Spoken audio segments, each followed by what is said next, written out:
Murenyo kwa Ramogi ageno ni uriyo maber to kama na inya kuom kiti Ramogi TV ka india nyinga Trevor Ombija ndingo panga jonya kachi dendo nombija taya nyakwar guoko cha pesa sadeke wange chape buch jopiny wadhi gomba kagija duong Shadrack Omondi Orwa omosh jakababa omosh wanawa mane mbeka kopakore enige bunge la wananchi kacha obro winyo ni to ng'anyo notimore nade to be gin gi oteku mar dhiro sirikal mondo mi omigi ratiro margi kaka joma nie bunge la wananchi ncha bene no make bang' ng'anyo obro winjo ne kuome ni to kata mana nying mar omosh wanawa ni no akanye mano Shadrack Omondi Orwa omosh jakababa omosh wanawa mane ng'ama bro godo mbake buch jopiny sa adek lakini sani magi weche manyien ma wan go.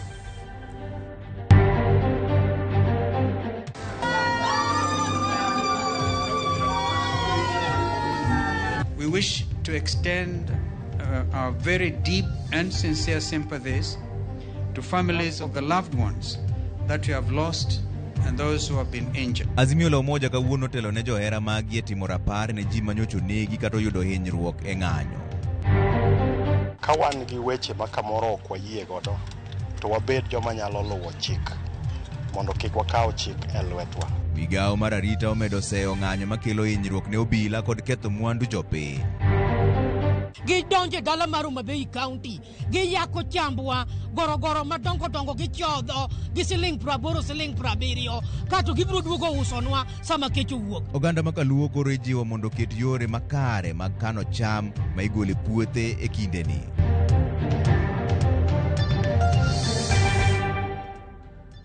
Ero kama na nyadwaer winjo pachi ari adek auchiel nonone kaka nyalo yudo waja loko marwa kawuono en Belinda Adhiambo. Jagoro mongirore migao mar arita Dr. Raymond Omolo kwedo ng'anyo mibago gi Azimio kowacho ni liet mar njore ng'anyo go to iyeyo kuom obila kod sirikal. Raymond wacho ni ng'anyo mokalo no weyo ka obila mathoth ohinyore kendo tesendo obila mathoth bendo monji gima koro rocho chenro mag sirikal. Raymond ne olose kinde manotimo limbe sub county Mabondo mar nono chal mar arita tok ng'anyo ma juma mokalo kama dala ruoth Mabondo Township Walter Omolo no wang.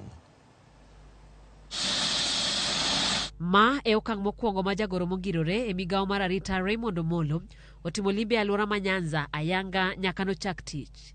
Laktar Raymond Omolo olimo kaunti ma Siaya kar chung'od bura Mabondo. Raymond manoten kod jotelo mamoko nochako limbe mare kod nono lal mar anyuola mar ruoth Walter Omolo tok jonjore tiamach kendo wang'o dalane e ng'anyo ma juma mokalo.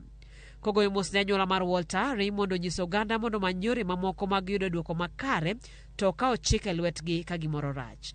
Okwayo jotelo ma pacho ka mondo rit dhoggi kendo kik sia oganda ne lweny. Ka wan gi weche ma kamoro ok wayie godo to wabed joma nyalo luwo chik mondo kik wakaw chik e lwetwa. Nikech kwa kaw chik e lwetwa to wabiro bedo gi masira aina ma wan godo kani. En kwayo makende ni watem wabed joma nyalo bedo joma gero ok joma ketho. Weche wa nyaka bed weche mariwo oganda, weche wa nyaka bed weche makelo ber gi dongruok e mier, ok maketho mier. Raymond bende noromo kod apisas mag arita e sub county Mabondo kama ne opuoyo tijgi kosingo ni piny owacho biro medo siro. We have had a series of actions that have raised the temperatures in the country, but more so in this region. And in the process, we've had loss of lives, we've had destruction of property, and we are at a point where we need to ask ourselves the very difficult questions whether that is the way we want to continue as a country or not. Weche gi osir kod komishona ma Nyanza Zipora Moroa mawacho ni apisas 48 noyudo hinyruok tesende obila 11 nomonji e kind lal mamoko kama na oganda 17 kende ema noyudo hinyruok e ng'anyo. 11 of our police stations were attacked by demonstrators last week. We had 48 police officers who were injured during that time. We had 17 members of the public who were attacked or injured. 14 of our police vehicles were damaged by the rioters during that moment. And therefore, sir, your visit is very, very timely. More wacho ni apisas mag arita matie bwo piny owacho mamalo sani odak gi luoro. We have had one of our chiefs' homes burnt down by thugs. I believe the rest of the chiefs, particularly in this region or this particular Bondo sub-county, may be afraid that they might be the next target. Magi timore kinde ma joked ne ratich oganda to ni kod kwan mahewo ji 50 mane oyudo hinyruok e ng'anyogo ka gidwaro mondo obila manotiyo gi teko mang'eny kuom jong'anyo okawnegi okang' mar chik. Sifros Okinda, Ramogi TV. Johera mag Azimio ne obago rapar e gwenge mamoko mag paro ji manoseyudo hinyruok kata wito ngimagi e ng'anyo. Counties kaka Siaya, Migori, Homa Bay, Nakuru kod mamoko ne jopiny omoke misuma kod pedho maua bende. George Juma miwa ler. Jodito mag Azimio kotelne kod ogai mar Raila Odinga omaka paya ma Jogo Road kendo geche pisore kom maka Otaring kendo dolo kona madiny mar chope kar thieth ma Mama Lucy. Odinga, Stephen Kalonzo Musyoka kod Eugene Wamalwa otelo ni kweth mag Azimio kage donje agola mag jotuo mayudo thieth e kage nenogi kendo gigoyonegi mos kuom midekre. Lipot moyangi kod kar thieth ma Mama Lucy wacho ni maromo ji 23 ne ochope kar thiethno kani kod hinyruok, kani kod adhonde mag bunde, to moko ne ohinyore kinde mag ng'anyo, ka maromo 20 osethiedhi mowe thuolo, to 3 to pod ni osiptal. Jotuo mane owinjo muya mar Odinga bende ne okok ni ka ng'ayo ng'utgi mar neno jatelono e gino mane omiyo moko kuomgi teko, ka moko to midekre ne ok omiyo thuolo mar bonjo kod jowadgi. Azimio ne ochako wuok kendo chopo osiptal mar Kenyatta National Hospital e kama ne gichopo e agola mag jotuo e kendo cholo mos mar gende jotuo man kod rem kalore kod adhonde mag magina. Kalore kod lipot mowuok e osiptalno mar Kenyatta, maromo ji 25 nyocha chwalie kar thiethno, ka maromo 15 ne ni kod adhonde mag bunde, to maromo 5 ne ni kod hinyruok e wigi, ka maromo 2 ne chal ka gima ochuo kod pala, ka 11 ne oketie kar jotuo mohewore, ka achiel to ne owito ngimane kinde yudo thieth. Odinga oweyo jotuo kod ote mar biro dhi nyime kod sundo sirkal mar fungo pek mar ngima. Sisi tunataka amani. Maandamano ya amani. Maandamano ya amani. Maandamano ya amani. Na itaendelea. Wapende. Raila bende ochope kar kano ringre Masiti Mortuary ma Nairobi mar kuyo kod familia ma owito jogi e kinde mag ng'anyo. Punda.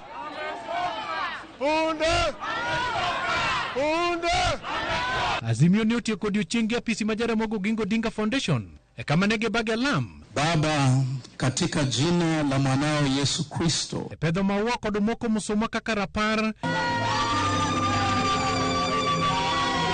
E thuolono, jotelo loso ka giseyo bad migawo mar arita kwe e wi kaka obila osehinyo jopiny. We wish to extend our very deep and sincere sympathies to families of the loved ones that we have lost and those who have been injured. There are a lot more people that have since lost their lives in the hands of the police. Over 30 victims was shot at the back of his head. Walter Nyambaga, Ramogi TV. Kata kamano obila ne obeda kicha e moko kuom bombe mapacho ka endi mar thiro tim mora mora mane nyalo rocho arita e kinde rapar kod alam ma Azimio ne obago ne joma nyocha yudo midhiero e kinde mar ng'anyo. Kaka George Bati leronwa, obila ne oriembo joma ne obago rapar e alap ma pembe za ndovu mani Mombasa ka boma ma Nairobi ka, to obila ne luorore kagi kacha. Kata bang' Azimio lando ni gichungo ng'anyo kendo kar ng'anyo ne gin kod rapar kendo lamo ni chunje mag joma nowito ngimagi kinde ng'anyo kod kwayo chang mapiyo ne joma noyudo hinyruok, obila nobeda kicha kane giparo ni jomoko ne nyalo bedo jendeke e kinde nyasigo. E boma ma Mombasa, obila nobeda ngeche alap ma pembe za ndovu kama ne johera mag Azimio kod jokero ni ratich oganda ne time rapar ne joma nyocha wito ngimagi. Nyiriri machuok bang' oganda moko misuma ka gichokore kendo chako wero wende manyiso teko ka ji oriwore kanyakla. Obila mamoko kuom gino oseketo puga mag iro malungo pi wang'e bunde magi. Ne oriembo lep oganda manochokore kanyo ka kata misuma mane gisechako keto e geng' yore manitie alabno bende nonyisgi ni mondo gigol. Obilago machal ne omi chik mondo kik yie alam ne chunjego otimre alap ma Pembe za Ndovu Mombasa ne tipo mako ka nyiso joma ne omolo kanyo mondo mi nyis alabno twang'gi. E boma maduong' ma Nairobi, obila noketo wang' ma ok diemre apaya makalo kor lwasi midendo ni expressway ma yande ne kweth moko mag rowere omonjo kendo ketho e ng'anyo matich adek juma mokalo, ka obilago ne ochung' mar thiro kweth moro amora mane nyalo bedo kod paro makoch mar rocho arita. Ok mana e apaya mar expressway kende, e chuny boma ma Nairobi obila morwako lep tich ne oluorore kod nyamburko kaka yor keto arita, kaluwore kod chich ni jomoko ne nyalo luchore kendo donjo e chuny boma gi paro mar bago ng'anyo. Kata obedo ni obila ne one Mombasa kod Nairobi, e boma ma Kisii ma bende liet mar ng'anyo ne okwako e kinde mokalo, kawuono ne onge kata obila achiel mane one ka jopiny mane ni kod misuma ne owuotho e piny mayudore e bomano ma onge rakruok moro amora gobila. Kwe manoneno e kinde ma jopiny kod jokanyo mag Azimio e gwenge mopogore opogore ne otimo rapar mar alam ne joma nowito ngimagi, omiyo giseyo obila ni kare mosebedo ka sokogi e kinde mag ng'anyo kata bang' wuok kod kwe e utegi ka ginyiso ng'ur margi. George Bati, Ramogi TV. MCA Makagan Ward Hamilton Odhiambo manyocha obila omako Homa Bay kinde ng'anyo mar kwedo sirikal koro oseyo obila kuom rocho ratiche bang' geng'one ka gikone pok ochwale e doho gi ketho moro amora. Hamilton ne owegi omenda mar aching' mane ochule stesend obila ma Homa Bay kendo wacho ni nyaka sani osebedo mana kichike mondo dogi stesend obila ka onge ketho malong'o ma inyalo tere godo e doho. Gima chanda ni nyaka sani pogi tera kot. Ok ang'eyo ni ang'o madhi mbele ka sika dhi ka polisi ing'isa mane wa extend cash bail. Wa extend sani koro gi extend nyaka tich ang'wen. Ni charge sheet is blank. Kopo ni nakoso ang'a mono joge kawa mondo dhi otera kot mondo dhi alwach ne kot mondo atieki. Moloyo dang ni koda kaka dang ni koda ni amban gi responsibilities mamoko onego beda tine joka gan mano yera okonego beda sika ringo from one police station to another. Maandamano chiko yie no mondo mi watim nikech piny teko ingo jo Kenya to gi teko manche ne polisi otiyogo ok wamor ga ahinya. Omiyo kaka assembly mar Homa Bay County Assembly wadaka thuolo ni mondo wakwed wachni matek moloyo kendo wang'iso the authority mantie ni mondo mi giti kaluwore kaka katiba mantie oyie mondo mi gitim sama ji timo maandamano. Onego beni gimiwa protection sama watimo maandamano to konego beni gigoyowa kendo ginegowa. Omiyo wakuomo wachno kendo wakwedo kabisa. Kwa kanyo ni doho mamalo ogolo chik ne sirikal mondo kik gikaw lesen mar bonde mag Jomo Kenyatta ma en wuod jatend Kenya machon en Uhuru Kenyatta. Jayal bura Jairus Nga emogolo chik no kamano ka olero ni chik no biro tiyo nyaka tarik 27 dwe mar 9 higani kama ibiro winjie bura mochwal gi Jomo kokwedo okang' mar sirikal dwaro kaw lesen mage. Jomo dwaro ni tam board machiwo lesen mag bonde kik mae ratiro mar bedo gi bonde ma endi biro mana ndalo manok bang' ka nyocha apisas mag arita nyocha ochopo e dalane mani Karen mani buore Nairobi ka gidwaro mae gige lweny ma en godo.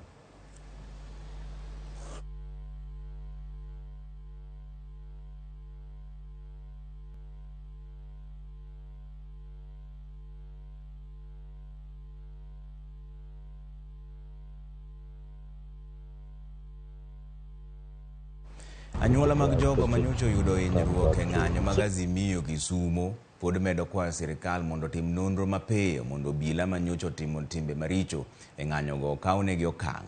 Piny owacho ma Kisumo to koro omiyo jotuo go fuong'ruok bang' lando ni idhi chulnegi nengo thieth. Millicent Adhiambo ni kod ler mar wachno. Negi shuta e lwet achiel manoting'o hizo bullets mingi alafu gitoka be gishuto bullets no donja mang'eny. Koro notera ukela Russia kae osetimna bero to nyisa ni risasi moko dong' kumarach apok ogol mokariyo. Mana kaka noland kod ogai mar Azimio Raila Odinga mar timo rapar odiochieng' ma kawuono ne jogo mane oyudo hinyruok kinde ng'anyo. Kaunti ma Kisumu bende ne okodong' chien e wuok oko kendo chung' gi jotuo. E kar thieth ma Jaramogi e boma ma Kisumu, oganda no yuoro kar romo e chenro ni ka gimoko misuma kendo limo jotuo e otandagi mar midekre. Kata obedo ni pod gidhi nyime kod yudo thieth, moko kuom jogo ma bende pod nie rem sani pod paro kaka hinyruok nojukogi. Koro sama chung' ka wuotho ka ng'ia mbele ni gine toka bro chwada toka alwar piny kanyo. Koro awinjo mana ka gi celebrate ni ma wanego ni nyisuru jog go bio kawe otere mochari ma wasenego. Roko uniform go penya ne dhi kanye na nyiso gina dhi hospital nyathi tuo to kapok ati kuwuok kodgi to moro moduoka piny kucho ni we unacheza ta winjo mana ka bunde muoch ka bunde muoch tagora piny gi nyathi ka gisicha kuth ka gidoka ero koro alwar ka chumbu kanyal chung ka ng'iyo rata yudo ka kora timo remo. Koro gima chanda kama nindeni en yath nikech hospital kae kionge yath to faindi duoko ok thiedhi. Koro yedhe mindiko gi bechgi tek. Brighton medo ni midhiero ogorene gi rude sani ni mar bang' winjo lipot ni nyakware ochiel gi lisasi. Kwargi manoriko ngimane nie kinda kuru gasumbi nobedo gi buok mowito ngimane. Wach moro litna ni kwarwa wito ngimane kawuono gokinyi kaluwore gi kaka nowinjo ni ambe nane kitanda mar midekre. Wach nodonjo na ahinya, jonyuol ok nyal to samoro kane waloro ane madhi to ago tong'o tayudo kaka samoro wachieme holiday koro sani ng'eno ok anyal. Komachielo jono nyango mane ogo obindi kod obila e kinde ng'anyo e kar dak Manyalenda nyaka sani hawo juma achiel ka onge lokruok moro amora kama kata ok onyal loso kata yawo wang'e kaka anyuonde lero. Koro nyaka ne kele ka Friday onge ngima moro mosedo maber. En kaka nokele no nindo wang'e ok nen ok ochiemo ok owuo to thieth titimone koro en mana kama kaka unene ni ogoyo bindi koro ok wang'e ni to rem ne kanye. Jokanyo e migawo mochung' ne kedo ne ratich oganda seyo duol mar IPOA kuom rem ma ok osekaso weche mag nonro mondo gikaw okang' mar chik kaka owinjore. Police officers who did this need to be brought to book. Yes. They need to be brought to book. Yes. You cannot shoot an angry person demonstrating and telling the government to lower the cost of living. That does not warrant a police officer shooting a fellow Kenyan. Wamanyo negi nyaka yud justice. Joma nyonego gi nyaka tere court. IPOA twang'eno ojony. IPOA ol kendo jony maka warito to wabiro dak aming'a ahinya kapok wayudo justice. Kata obedo ni ten county ma Kisumu sani omiyo jotuo manohinyore kinde ng'anyo fuong'ruok kuom kawnegi ting' mar nengo thieth. Familia mag jotuogo kaachiel kod migepe mochung' ne kedo ne ratiro to pod oramo mondo okang' mar chik okaw mar neno ni ratiro ochiw. Millicent Adhiambo, Ramogi TV, Kisumu County. Nyakwa Ramogi wadhi ywe matin moko lit ma gima dangi wachie ba onge joka maneno kuoro otu yare adeka auchiel nonon. Ramogi TV and Pastor Mundi otiche mar game onyinyore Mosnach Bishop Mara Odhiambo Gora gi jagoro Samuel Atongo Joel Ochieng gi Bishop Amoyo gi Bishop Omolo bende.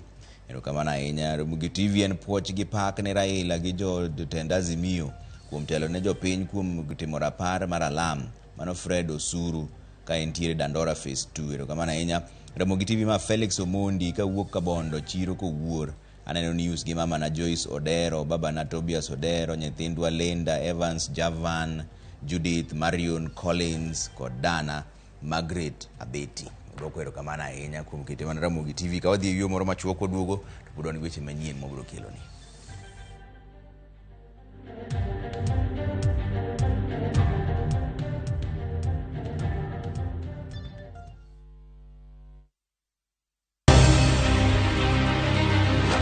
Tich Ang'wen tarik 27 dweni mar 7 tudri gi Sharon Ong'ao e chenro mar poko pogore ka osir gi bengi mar Equity kama biro kelonie sigand Ellen Okech mar Nyadhi Designs e pok mare mar loso ofuku mopogore opogore.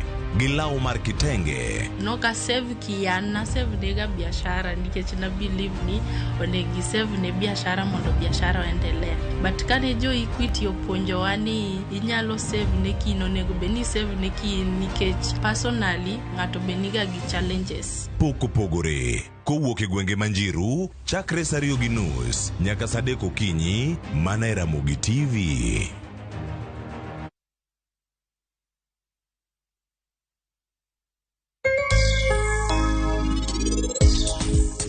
Kaka ichula through pesa mag gwen, amiyo gi pay bill mar Equity Bank. Makata od gwen kuma ntie, inyalo neno ka already na muono pay bill. Mangiso ni kata ka onge, ayudo pesa ka link e simu. Ni already ngata tumunade. Oketo pesa koro yot munda ngise ni already koro yauni gweno munde ka gweno munde. Dial *334# to enjoy 1 GB at 50 Kenya shillings for 24 hours. Bundle exclusively available on Airtel Money. Okay, nimeshasetiwa hiyo 1 GB. Sana data yako ka kuku tu.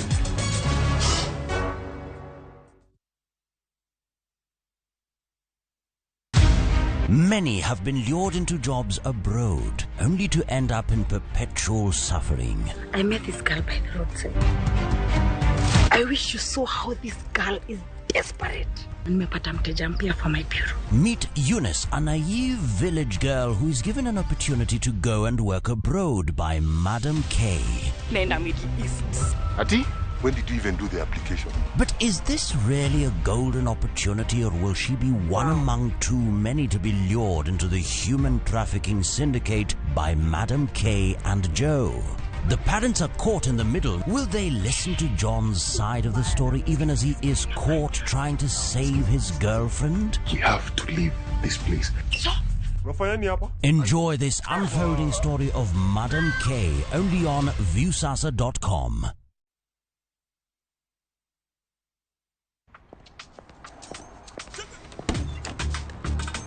Oh, nice dashboard. Thank you. Gari yako ni mzee na venye dashboard yako inakaa mpya, mbichi. Is it new? Acha hizo tropi, unanichocha. Ipata pana si mpya. Neat. Manze, and that smell. So fresh. What's your secret, man? Nimekuwa nikitumia Tropical 2-in-1 car dashboard polish since I bought the car. Just spray, wipe, and your dashboard looks as good as new always and smells fresh. Haijawai parara. With Tropical 2-in-1 car dashboard polish, your car dashboard looks new always, fresh and shiny. Available in 4 exciting variants and in all leading supermarkets from Tropical brands.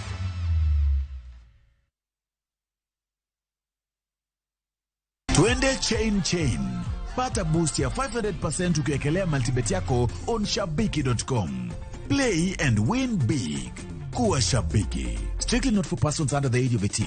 Betting can be addictive. Play responsibly. Shabiki.com.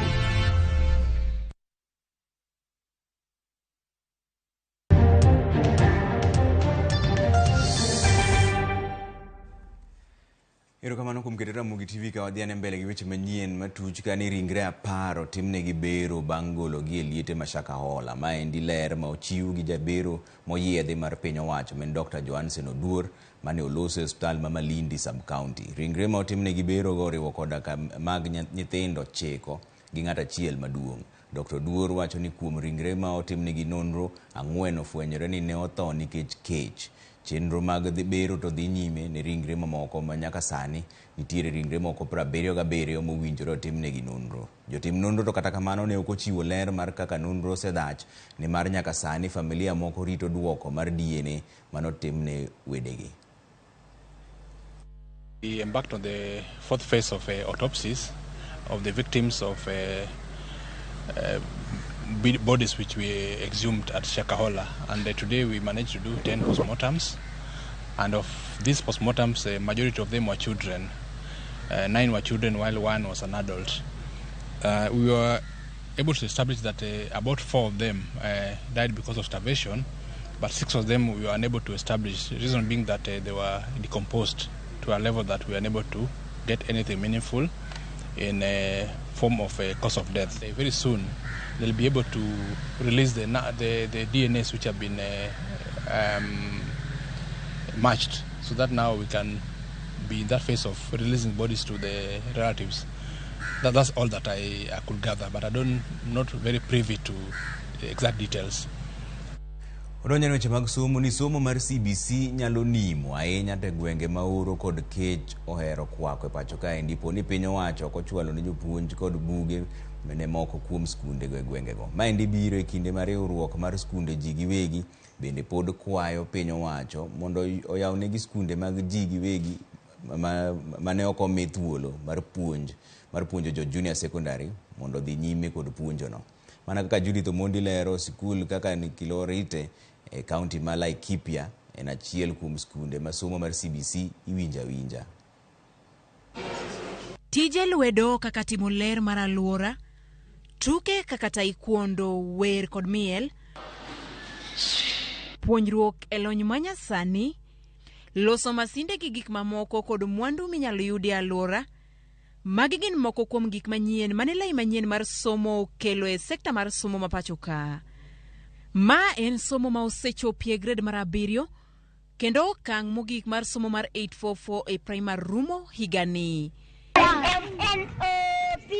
E skul primary man Kiloriti kar chung' od bura ma Laikipia North chalo pogore. Jopuonjre ka pod wero ABCD. Somo mane ipuonje 844 kido ma opogore gi kaka enie CBC. Kata mana jopuonj mapuonjo ka pok oterie puonjruok ewi CBC, buge kod lai mag puonjo bende pok ne gichuo yie wang'gi. E skul mangima, jopuonj 4 kende mapuonjo kuonde somo duto yare nasari nyaka klas mar 7. Jonyuol mag skundni makoni piny owacho osejwang'o nyithindgi kendo ok migi thuolo kod lwasi maber mar somo kaka nyithi Kenya mamoko yudo. Koro dwaro mondo mi jotelo e sekta mar somo lim skundno kendo gine lokruoge. Kwa hii shida iko na walimu wachache na watoto ni wengi. Tuko na shida sana ya walimu, kwanza walimu wa CBC. Watoto tunasoma CBC na tuna hiyo walimu. Gikoni poni piny owacho ok nyal chwalo negi jopuonj, gin kod nyithindgi ma osomo kendo inyalo tieggi malong'o ewi CBC mondo mi kik nyithindgi dong' chien e kinde ma nyithi Kenya mamoko to hao nyime kendo chopo lekgi mag somo. Sisi hatuna mwalimu wa kutosha hii shule na sisi amesoma watoto tuko nyumbani. Tunaomba serikali watie hiyo watoto yetu gazi ya kuwa mwalimu na kuja kukumbuliza hiyo watoto yetu. Mesoma watoto mingi kwa hapa hata hajapata gazi na hatuna mali meisha kusomesha watoto na watoto hatuna matunda kuona serikali ampatia sisi mwalimu ya kutosha hii shule. Hata sisi yuko watoto yetu anajua shida yetu ni kani. Tunataka kuandikia sisi kutukuja hapa tunao nao kwa ajili hawa anajua shida hii tuko hapa ni shida kani hiyo. Komachielo, riwruok mar skunde mag ji giwegi ka otelnegi kod jakom margi Dr. Nelson Githinji okoni gin gi kore makare ne somo mag CBC ka ywak gito en ni mondo mi piny owacho oyiene skunde mane ok omi thuolo mar puonjo jo junior secondary mondo puonj kaka achiel kuom yore mag yawo ne jopuonjre moko thuolo mar somo e skunde ji giwegi. We have had, I would say, a mixed bag in the private schools, mainly because some of the expectations that came in regarding the upgrading of facilities, the setting up of labs, ICT labs, the setting up of spaces for what used to be co-curricular activities now mainstreamed as curricular activities. All those were some of the challenges, but I would say we had a lot of support, and we have had a lot of support from the Ministry of Education. Piny owacho ne osechwalo buge kod jopuonje skunde mag junior secondary pachoka, kata bed ni skunde kaka Kiloriti to pok oyudo magi. Poni piny owacho kochopo e gwenge duto e pachokae, ahinya to maoro kwako, jopuonjre moko nyalo dong' chien kendo nengo mar CBC nyalo lal negi. Judith Omondi, Ramogi TV. Non siasa dhi nyime kod golo pachgi ewi ote mar jatend piny Kenya William Ruto mar wacho ni oyawo thuolo mar twak gi Raila Odinga. Jonon siasa mamoko kata kamano neno ni twak makamano en otegu mar tieko mbi mar Raila motelo ne yiero mabiro. Chris Oweno kolono wachno.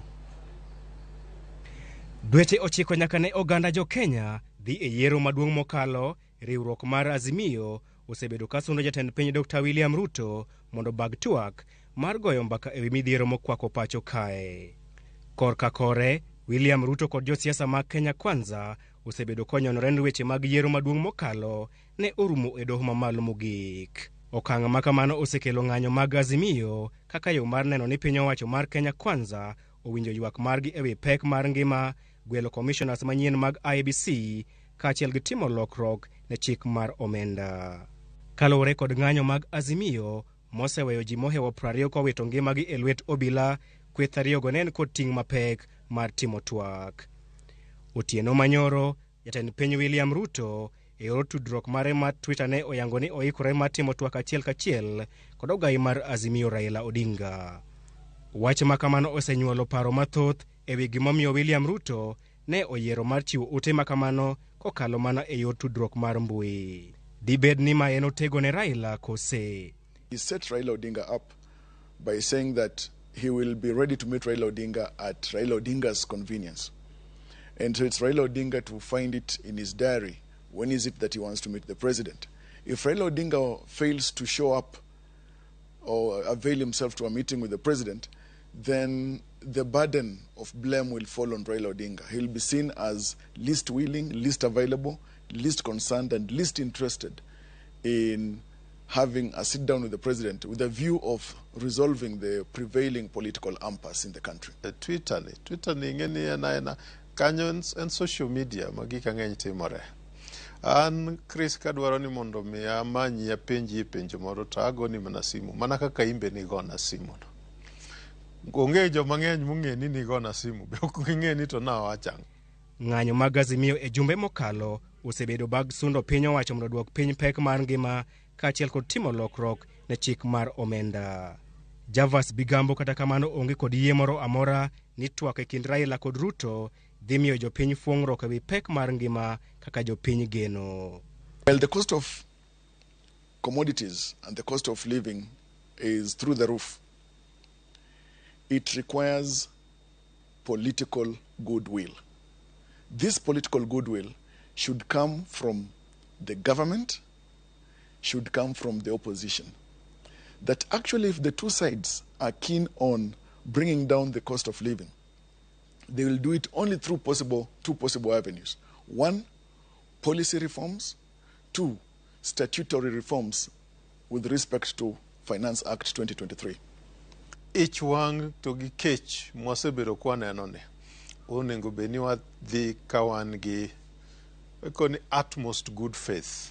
Utmost good faith gidholuwa nyalo koni in spirit ikoni idwa ni mondo michop kanyo nikech adieri koa chunyi gi paro ni tegi everything midwa ni mondo tim. Ikoni idhi kanyo kidwa ni adwaro mondo wabed gi suluhisho. Bigambo lero ni pek mar ngima en midhiero mokwako piny mangima kendo inyalo mana duoke piny kokalo kuom chenro mag piny owacho, chenro manyalo kawo dweche mathoth. Appreciating that policies are not formulated and implemented within a day. It will not take a sit down between President William Ruto and Raila Odinga to bring down the cost of living the following day. And then, it means then the issue of reducing the cost of living will take a bit of time. That bit of time may be, 3 months or 4 months or even half a year. Penjo mathoth bende osewuok ka bende jatend piny William Ruto oikore mar adier mar timo twak kod Raila. Javas Bigambo lero ni Ruto chano tiyo kod thuolo makamano mar bero nyinge ne piny mangima ni oikore mar tiyo kod jotelo duto mapacho kae. I think it's possible that the president may meet with Raila Odinga. 1, for optics. 2, for public relations. 3, as a symbol of national unity because he is that. But 3, aware that working with Raila Odinga politically may be very tricky even for his political sustenance. The meeting may happen for purposes of just documentation and demonstrating that he is president and willing to work with everybody else. But working arrangement politically with Raila Odinga may be not something on the table for the president. Kata kamano, nitiere luoro ni onge ber moro amora matwak makamano dhi kelo ne jopinye pacho kae gino madhi thuo Raila Odinga kod johera mage. Kuom thuolo malach ogai mar Azimio Raila Odinga osebedo jalman kod oteku mar loko kudho mar yamb siasa ataro. Kata kamano, otima jatend piny William Ruto otieno manyoro keto Raila kama poth. Poni Raila odagi timo twak kod Ruto, piny mangima dhi nene ka jal marocho ochumi mapacho kae. kapo ni Raila oyie matimo twak kod Ruto, kendo twak makamano okoso nyago olemo e dwoko piny pek mar ngima, johera mag Azimio mosebedo kaluwo bang'e kuom thuolo malach dhi nene kaka andhoga. En yo mane ma Raila Odinga dhi luwo? Chris Owino, Ramogi TV, Nairobi. Riwruok mar jopuonje skunde jopuonjre manigi ng'ol KUSNET kwayo migawo mar somo mondo ket tenge omenda moromo ne chenro mag penj skundego. Jagoro mar KUSNET James Torome ne olose skund primary man Kapilili manie alwora mar Narok North kokwayo jood bura mondo sir paro mar chwalo omenda e saa mowinjore. Jopuonj mar skundno Clemencia Kwamboka kwayo piny owacho mondo sir nyithindo manigi ng'ol mana kaka gikonyo nyithindo mong'aw e skunde mamoko. Bende nokwa familia man gi nyithindo manigi ng'ol mondo tergi gindikre ne chenro mag somo.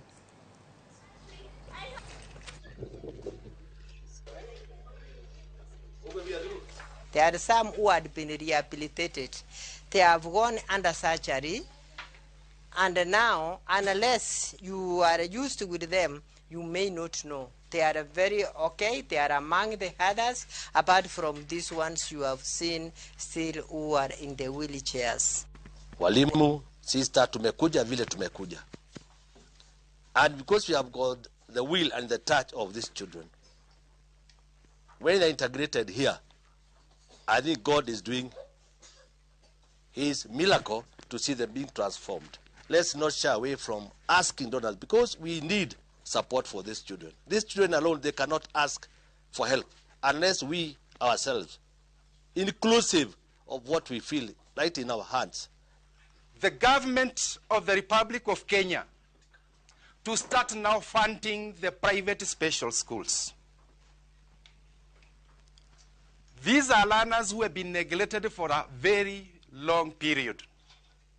But through now the Minister for Education, we are urging him, the way they are funding the examination for both public and private, they start now funding the private special school.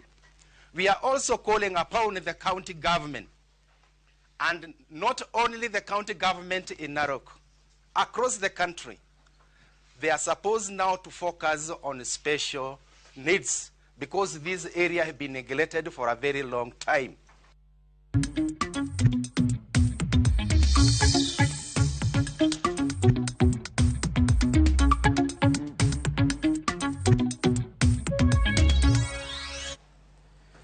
Oganda makaluo kore jiwo mondo ket yore makare mag kano cham ma igolo e puothe kaka yo mar kedo kod ngaji mabiro kinde ka kinde kata bang' yudo cham mabup. Edwin Okoth leronwa ote mabende moko kuom jotelo gole e wi uso mag oduma e nengo moyweyo kasto bang'e chaki uso negi kende e nengo mani malo. Kinde mag keyo osechakore. Oganda golo oduma e puothe bang' thuolo malach ma nengo chamno osemedore nyaka moingo Sh200 e kilo 2 kata gorogoro 1. Nengo oduma osechako lwar sani, kata bed ni moko kuom jopur wacho ni ok giyudo cham moromo. Bando nyocha 200, but gisani kuonde moko wayude at 150. To 150 no odhi ringo ka ng'eny en gimoro a month kata dwe achiel, tiyudo ka bando becho ochako timonade ochako shoot mana kaka nen 200 kendo cha. Manyiso ni wan jopiny pod wadhi mana inyore. Kachako puodho nendo ka pure ga en e kachelo jamiya ga oduma gunde 6 motuo. To wani kana tiyo gi mbolea no nayudo gunde 4. Manyiso ni ayudo andlal gunde 2, to naneno ni mbolea no ende mabet noko chwaka ahinya kaka ma jatiyo godo ga jakonyaga. Gima kelo wich bar en kaka cham matin ma jopur oyudo ibiro tigo nyaka ndalo keyo machielo, ni mar uso mar oduma e nengo mapiny osebet ka weyo oganda makaluo e ngaji ma kinde ka kinde. Loche kod punde maweru osechako donje gwenge. Kendo ka nyocha ji puro, nyocha nyiero jowa ni jowa gin joma ok ti matek, gin joma ting'o mana sufuria e wiyegi. Oduma gorogoro koro sani uso Sh50, iuso Sh80. Nyocha eka oduma gorogoro nyocha uso Sh250. Omiyo akwayo thuolo ni mondo akwa jothurwa ni kata piny tek machal nade kik iyie mondo ius chambi i bei mapiny. Tugo manono moko nitiere kuom jodhowa mamoko ka giwacho ni wan wang'e mana ting'o sufuria to gigi mo wapuro. giwacho ni gin gidich gikeyo kendo gidich gipur. To e sama wueka gigolo loche te gidonje dala mar Homa Bay County giyako chambwa gorogoro madongo dongo gichodho gi siling 80 siling 70 kato gibiro duogo usonwa sama kech owuok. Moko kuom chiemo kaka oganda kod alode bende oseyudore bang' koth manochwe chakore dwe mar Ang'wen. Thuolo ma jopiny nyalo tiyogo mondo gicham chiemo mamoko ka gikano odumbgi. Jotelo bende koro wacho ni ji otwe manokanda kendo gibed mawuor kod uso cham ma oyaye. Akwa jothurwan temuru tweyo kanda mondo ukan chiemo manyocha uyudo, nikech mbele kae pod wan ikedo, to mbele kae be kech pod dhi biro. Omiyo ng'ama uso chambe sani kiuse gor 50-100 ibro nyiewe gor 300. Adwa ni mondo wabed mawuor e chiembwa ma Nyasaye osemiyowa. Waket gi keni, watim ohala makendwa, kata wambe wan wawegi wanyalo kalo chambwa gi kaka Homa Bay County. Mondo miseche ma chambro dhi malo to wambe wanyalo uso. Ok ginyal tugo kodwa ni mbolea giketo gin gipuro ni wan wakia pur. Giyanyo to sani to giyako chambwa. Homa Bay County, Jondhiwa, Homa Bay, Jogema Sumbi, akwayo jo Kasipul gi Kabondo gi Karachuonyo. Aure tugo mar uso cham ne joma moko. Ung'e jok moma otimo koko e gweng' sani gi trende madongo ka gichodho chambwa gitero mondo gikan giduoge usnwa mana chaya. Kaka oganda biro tiyo kod puonj ma giyudo e kinde manyocha oduma gorogoro achiel ochopo nyaka siling 250 ema biro yango yot mar ng'wenyo kuon e dweche mabiro. Edwin Okoth, Ramogi TV, Nairobi.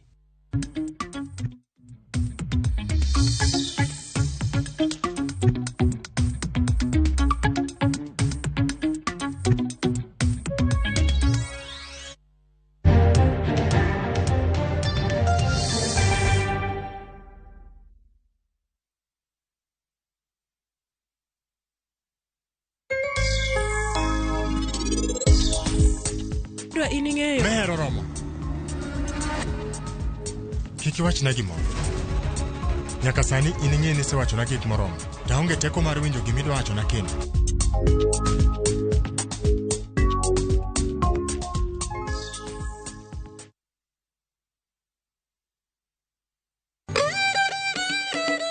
Kit oganda chano timbegi. Kit ngima mar oganda duto lure kod kido. Dholuo wacho niya, ng'ama ito lirore en ng'atno endo moseneno ketho mare. Dhok wan gi dholuo mar kendo to gi kendo wan gi din.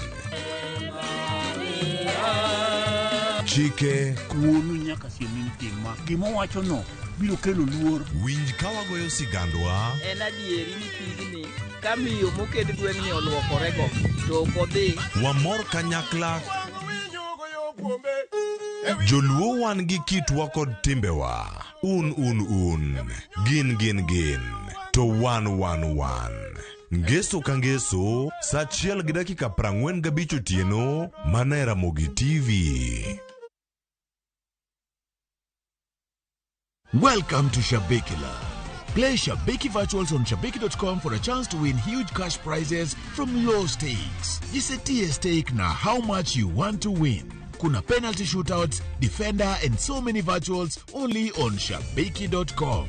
Shabikila, the easiest virtuals in gaming. Not for persons under the age of 18. Betting can be addictive. Play responsibly. Shabiki.com is authorized and regulated by the BCLB license number 416. Shabiki.com.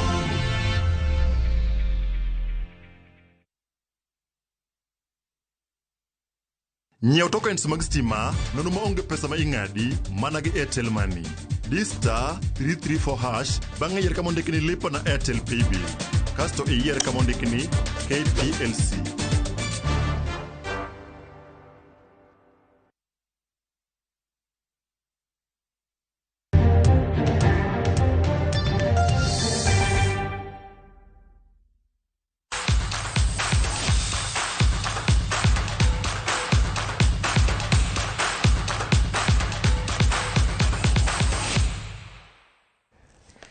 Machiegni weche tuke. Nyinga Milton Jaka Black, apisa mag riwruok matayo tuke mag adhula mag Africa CAF notimo nonro mar yango kapewe ma Kasarani kod mano manyalo Nyayo inyalo puodhi mar biro bago tuke mag laro simo mar Afrika kata tuke mag laro Afrika. E seche ma kamago eko nonro noyango ni pod nitiere tich mararia monego tim to moloyo kar rwakruok kata dressing room. Motelo ne mano, CAF nowacho ni nyaka med bero kuonde mopogore opogore makalo pi taka e sistem mopogore opogore, kaachiel bende gineno ni teyni mamenyo pap olosi kendo maber. Jatend migawo mar tuke Ababu Namwamba nowacho ni wang'ni Kenya ok bi wito thuolo ma gikwayo no ero.